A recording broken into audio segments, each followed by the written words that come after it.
चलिए तो आज टेम्परेचर कन्वर्जन का हम लोग देखते हैं कि किस तरह से केल्विन से डिग्री सेल्सियस और फ़ारेनहाइट में हम चेंज करते हैं। मतलब इन तीनों का रिलेशन देखते हैं कि किस तरह से चेंज होता है एक दूसरे में। टेम्परेचर कन्वर्जन देख लीजिए। टेम्परेचर कन्वर्जन फॉर्मूला मतलब किस तरह से केल्विन से डिग्री सेल्सियस या फ़ारेनहाइट में हम लोग जाते हैं, है ना जी। इसके लिए कुछ एक रिलेशन हम बना के रखे हैं। अगर इसे आप अच्छे से एक दो बार रिवाइज कर लेते हैं तो फिर इसके लिए फार्मूला आपको रटना नहीं पड़ेगा, ये लॉन्ग टाइम के लिए आपके माइंड में फिट हो जाएगा। चलिए देखते हैं। तो देखिए टेम्परेचर बेसिक इसका यूनिट जो होता है ये केल्विन होता है, सेल्सियस और फ़ारेनहाइट होता है। इन्हीं तीनों का रिलेशन पूछा जाता है अक्सर। कोई भी कॉम्पिटिटिव लेवल का एग्जाम ले लीजिए या इसका यूज आपको 9th 10th में भी इससे क्वेश्चन पूछा जाता है, इस पर क्वेश्चन बनता है। केल्विन हो गया आपका, फिर सेल्सियस और फ़ारेनहाइट। अब इन तीनों का रिलेशन किस तरह से होता है तो देखिए सेल्सियस का डिग्री सेल्सियस सी से हम डिनोट करते हैं, फ़ारेनहाइट को एफ से करते हैं और केल्विन को के से करते हैं। अब ये जो डिग्री सेल्सियस होता है ये 0 से 100 तक का इसका जो स्केल होता है तो 0 से 100 तक का इसमें गैपिंग होता है। फ़ारेनहाइट में आपका 32 फ़ारेनहाइट से 212 फ़ारेनहाइट तक इसका यूनिट होता है।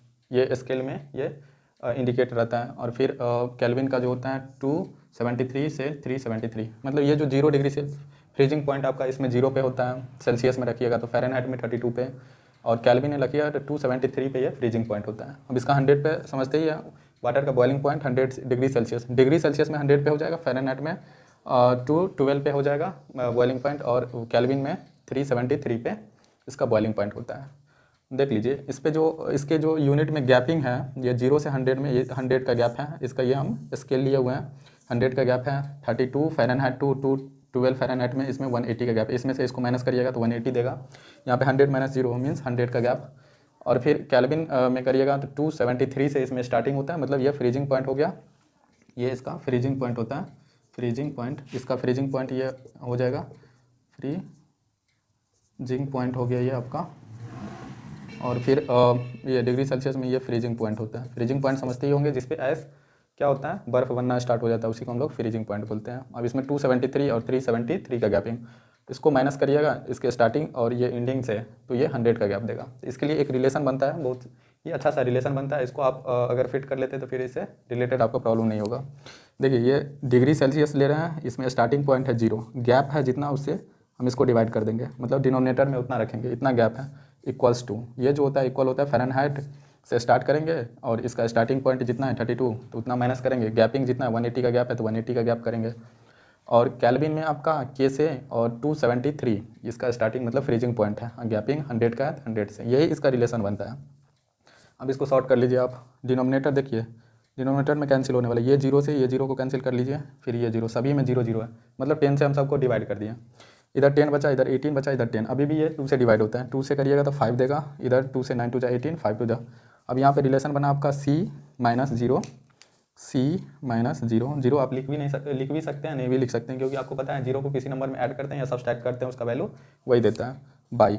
नीचे में आपका 5 बचा equals to F minus 32 by, नीचे में इसका 9 बचा हुआ है फ़ारेनहाइट में, इक्वल्स होता है K माइनस 273 और नीचे में आपका 5 बचा। यही हम लोग का रिलेशन बन के तैयार हो गया। अब इसका यूज़ करके आप किसी एक यूनिट से दूसरे यूनिट में जा सकते हैं। डिग्री सेल्सियस से फ़ारेनहाइट में जाना है तो आप इतना रिलेशन रखेंगे, ये आपका हो जाएगा। अगर फ़ारेनहाइट से हमको केल्विन में जाना है तो इन दोनों के रिलेशन रखेंगे। डिग्री सेल्सियस से केल्विन में जाना है तो इसके साथ ये रिलेशन रखेंगे। ये तीनों रिलेशन करके एक दूसरे से आप रिलेट कर सकते हैं। जैसे देखिए एक आप रिलेशन हम बना के रखे हुए हैं यहाँ पे, relation between degree Celsius to Fahrenheit. तो यहाँ से हम लोग किसको उठाएंगे, डिग्री सेल्सियस और फ़ारेनहाइट, इन दोनों को। C माइनस 0, 0 लिख सकते हैं, नहीं भी लिख सकते हैं, हटा दीजिए इसको। C by 5 F minus 32 by 9। अब इक्वल्स में रहता है तो आपको पता ही है इसका क्रॉस मल्टीप्लिकेशन, जैसे 2 बाई 3 है इक्वल्स टू x बाई 5 है, तो आप पता है ये क्रॉस मल्टीप्लिकेशन इस तरह से करते हैं। 5 को 2 से करिएगा तो 10 इक्वल्स टू 3 को करिएगा x से तो 3x, ये रिलेशन बनेगा। उसी तरह इसका हम लोग किए हुए हैं C by 5 equals to F minus 32 by 9, multiply करिएगा तो 9 इंटू C, ये 0 हम लोग पहले ही हटा चुके हैं, इसका ये 9C हो गया equals to F into F minus 32, F मतलब 5 इंटू F माइनस 32। अब यहाँ पे करिएगा 9C equals to F 5 into F minus 32। अब यहाँ पे मल्टीप्लाई में है, इधर ले जाइएगा डिवाइड में, तो degree Celsius equal to F by 9 into F minus 32, ये आपका रिलेशन बना किसका, डिग्री सेल्सियस टू फ़ारेनहाइट में। अब सेल्सियस का निकल गया कि सी इक्वल्स टू, अगर फ़ारेनहाइट में गिवन है तो इसको हम किस तरह से करेंगे, तो F/9 5/9 इंटू F-32। अब इसी में इसका अगर आपको फ़ारेनहाइट निकालना है तो इसी रिलेशन का यूज़ करके फिर इधर कर सकते हैं। तो देखिए इधर 9 degree Celsius equals to 5F-32 है, हमको चाहिए फ़ारेनहाइट, तो 5 इधर मल्टीप्लाई नहीं इधर divide, 9C/5 equals to F-32 चाहिए।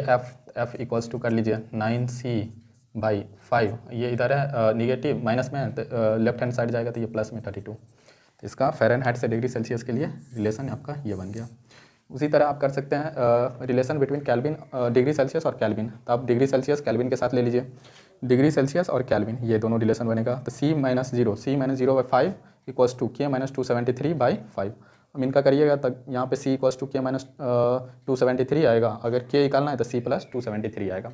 ये दो रिलेशन हम आप लोग को बना दिए हैं। और एक आता है यहाँ पे डिग्री सेल्सियस फ़ारेनहाइट और सेल्सियस से कैल्विन। अब कैल्विन से फ़ारेनहाइट का रिलेशन एक और आता है, वो देख लीजिए, कैल्विन टू फ़ारेनहाइट हम किस तरह से चेंज करते हैं। ये आप अच्छे से इसको नोट कर लीजिएगा। अगर ये फार्मूला आपको याद है, अच्छे से इसका डेरिवेशन पता है, तो फिर इसमें आप कहीं पे प्रॉब्लम आपको क्रिएट नहीं करेगा। इससे रिलेटेड कोई भी क्वेश्चन देगा डिग्री सेल्सियस टू फ़ारेनहाइट या फ़ारेनहाइट टू कैल्विन में, तो आप इजीली चेंज कर सकते हैं।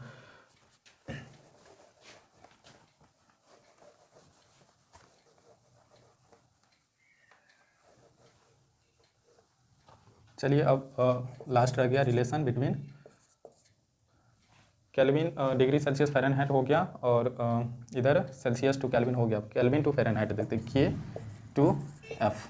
बताइए इससे अब इसके साथ रिलेशन करना है, तो F-32/9 इक्वल्स टू K-273/5। फिर वही फार्मूला, इन दोनों को क्रॉस मल्टीप्लिकेशन, तो 5 into F-32 equals to 9 into K-273। अब यहाँ से अगर आपको चाहिए फ़ारेनहाइट, तो इसके लिए क्या करेंगे, फ़ारेनहाइट चाहिए तो 5 को उधर ले जाइए, F-32 इक्वल्स टू 9/5 हो जाएगा इंटू K-273। अब F equals to 9/5 K-273 plus इसमें 32 हो जाएगा। ये आपका फ़ारेनहाइट से कैल्विन का रिलेशन बना। फिर कैल्विन टू फ़ारेनहाइट में जाना है, ये तो F के लिए हो गया। F मतलब कैल्विन में गिवन रहता है, तो फ़ारेनहाइट में हम किस तरह कन्वर्ट करेंगे। अब फ़ारेनहाइट में गिवन है तो कैल्विन में क्या करेंगे, यही रिलेशन के इधर का इक्वल्स टू कर लीजिए। देखिए 9K इक्वल्स टू, तो K-273 इसका यूज़ करना है हम लोग।